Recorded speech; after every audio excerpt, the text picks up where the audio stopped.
This is the new Realme 9 Pro Plus. I know, weird name. But the hype on this phone is all about the IMX766 main camera with OIS.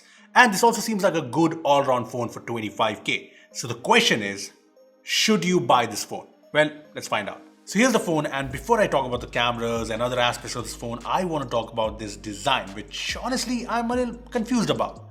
See, there are two aspects to this design. One, I like the in-hand feel of this phone. It's fairly compact, pretty lightweight at 182 grams, and it's also slim and nice. I mean, here's the phone next to the Xiaomi 11i, and see how it's more compact and fits in the hands better. I like that this is not a huge phone. I also like that there are stereo speakers here, which are actually good in terms of quality as well as loudness. The second aspect of this design is this back, which I'm not a big fan of. The glossy glass back is highly reflective and it creates this effect when light falls on it, but it's just too flashy for my liking. It's also a big fingerprint magnet. It just gets really dirty really quickly and not in a good way. Now the frame is plastic and the cameras with their floating sort of design look cool, but that's all. I know this is very subjective, but let me know if you like this design or not. Apart from that, the phone has the headphone jack, there's the dual SIM slot with no microSD support, and there's no IP rating for splash resistance or anything. Now the biggest USP of the Realme 9 Pro Plus is obviously its cameras. These are the camera specs, and the IMX766 and OIS are very good specs in this price range. I think a phone that brings OIS in this price range is the Note 2, and that's around 29-30k. So these specs are good, especially OIS, and interestingly, Realme has claimed that the Realme 9 Pro Plus's main camera is even better than the Pixel 6. Now that's a bold claim. And you guys wanted us to compare the camera on the Realme 9 Pro Plus versus the Pixel 6, so we did.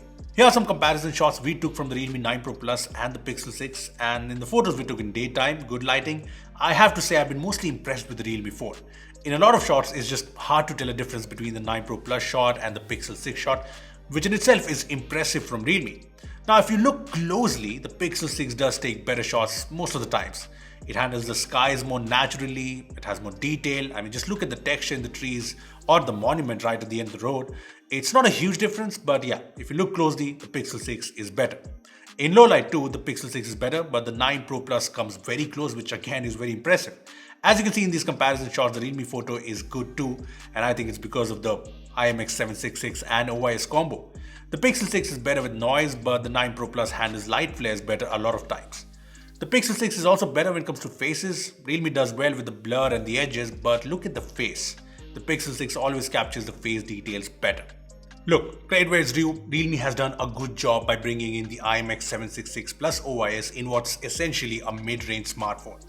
It does not beat the Pixel 6, that's the truth, but it does take photos that look like they're taken from a good high-end phone. I even compared the Realme 9 Pro Plus's cameras to the 11i with its 108 megapixel sensor, and you know what, the 9 Pro Plus with its 50 megapixel sensor was without a doubt better. Yeah, megapixels don't really matter. See, the Realme photos have better dynamic range and it's good at balancing the shadows, like in this photo. See how the 11i has focused on the sky and darkened everything else? The 9 Pro Plus's shot is just better balanced. The Realme 9 Pro Plus photos also have more detail. Just look at the trees in this photo. In low light, where a lot of phones struggle, the Realme 9 Pro Plus is the clear winner. It exposes lights better. I mean, let's just zoom in on the light here. Yeah, you can see the difference. You can also see the difference in the details. Here's another low light shot, and the 9 Pro Plus shot is sharper and detailed. The Realme 9 Pro Plus also takes better videos. The video quality is more natural, the colors look better, and OIS does bring its advantages. Here's a video I took to check the stability, and the EIS in 11i is pretty good actually, but OIS is OIS, and if you notice in the 9 Pro, it's just better when things are more rocky. The 9 Pro Plus also has an 8 megapixel IMX355 ultra wide angle lens, and it's not something to rave about. It's kind of usual with lack of details, although it does fine when it comes to colors, so it's just what you expect in this price range. The front has a 16 megapixel sensor, and the selfies are pretty good in terms of quality. I like always turn off the beautification, and after that the details on the face are pretty good. Now this is important because a lot of front cameras smooth the face even when the beautification is turned off. Now one bummer here is no 4K recording on the front. See, overall the main camera of the 9 Pro Plus is its big USP, and honestly it has lived up to the hype for me. I mean, Xiaomi brought the 120 watt crazy fast charging on the 11i to hype it up, and Realme has now brought the IMX766 plus OIS to hype this phone up. So you guys decide, super fast charging or very good cameras. Now, if you ask me, I will always pick the cameras, especially because the 9 Pro Plus also has a very fast charger. The phone has a 4500 mAh battery with 60 watt charging support, and I took note of the charging speeds: 10 to 50% in 14 minutes and 10 to 100% in just 42 minutes. Yeah, this is very good. Not HyperCharge level good, but very good nonetheless. Also, the phone supports 30 watt dart chargers as well as 18 watt USB-C PD chargers if you guys want to know. As for the battery performance, I usually got 5 to 6 hours of screen on time, which is fairly good. I mean, the display here and the chipset are pretty power efficient, so the battery performance should be good in the long run as well. These are the display specs, and I know one thing stands out: the 90Hz refresh rate. Yes, I would have liked a higher refresh rate AMOLED here to match up with other phones in this price range, but I think Realme went with this to cut down the cost a little.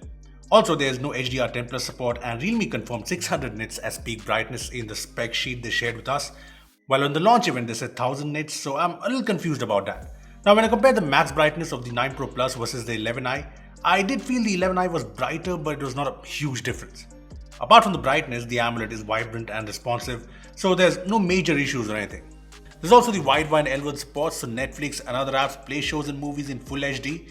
One thing to note: Netflix was not available on the Play Store in the 9 Pro Plus, and I went via the link. It said the app is not compatible. But I installed Netflix via an APK and it was working fine, so I'm not sure why it's not compatible via the Play Store. Anyway, the display also has the in-screen fingerprint scanner, which is very fast. And one interesting new feature here is heart rate monitoring with the fingerprint scanner.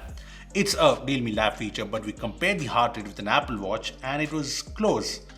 Now, I'm not sure how useful this is, but hey, cool feature. Also, a lot of you guys always ask us about the haptics, and it's pretty good on the 9 Pro Plus. It's not flagship grade, but it's haptics and not just vibrations, so it's pretty good. I also like this page to customize the feedback. Coming to the performance, the 9 Pro Plus has some good specs, and you guys asked for the benchmark score on Instagram. So here are the Antutu scores. Yeah, the score is similar to what you get in the 11i, which has the same Dimensity 920. Now, the Edge 20 with the Snapdragon 778 does score better, but it's not a massive difference.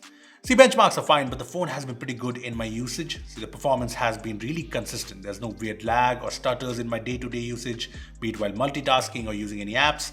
The phone is pretty good for gaming too. In BGMI, it supports a maximum of HDR Ultra graphics. Now, at this setting, I did feel the gameplay was a bit laggy. However, at Smooth Extreme, it was way better and definitely the setting I've been using. As for any heating issues, I did not feel the phone getting crazy hot or anything no matter what. I also did not notice any thermal throttling. I ran a 15-minute test with the phone set to performance mode, and this was the result. Yeah, 90% is pretty good. I also ran CPU throttling with 50 threads and 30 minutes, and the result was pretty good again. So the performance is good, and I like that the 9 Pro Plus comes with Realme UI 3.0 on top of Android 12. I mean, most new phones I've used off late come with Android 11, so this is a good move from Realme. As for Realme UI 3.0 features, we did a video on ColorOS 12 features some time back, so you can check that out. When it comes to software updates, Realme has promised 2 years of major Android updates on this phone. And as for bloatware, you do get these apps pre-installed, but you can uninstall them. When it comes to connectivity, I had no issues with calls on this phone, and this phone also supports carrier aggregation. So here's the NetMonster app in action, and as you can see, there's LTE, A, and multiple frequencies, so yeah, no problem. Coming to the verdict, should you buy the Realme 9 Pro Plus? Well, this is actually a good phone, and I will recommend this phone to people who want good cameras and an overall good phone. I mean, just being a good camera phone wouldn't be enough, and Realme knows that. So even though there's a little compromise on the display, and I'm not a big fan of this glossy design, I feel the Realme 9 Pro Plus is a very well-rounded phone in terms of performance, battery, and software. So yes, the Realme 9 Pro Plus is something you can buy. As for other options, the Xiaomi 11i HyperCharge brings way faster charging and a slightly better display. Although its cameras, as you saw, are not as good as the 9 Pro Plus's main camera, and there's also MIUI. There's also the Moto Edge 20, which is available for 25-26K on a lot of days, and the Edge 20 has the better display, stock Android, and the slightly better Snapdragon 778.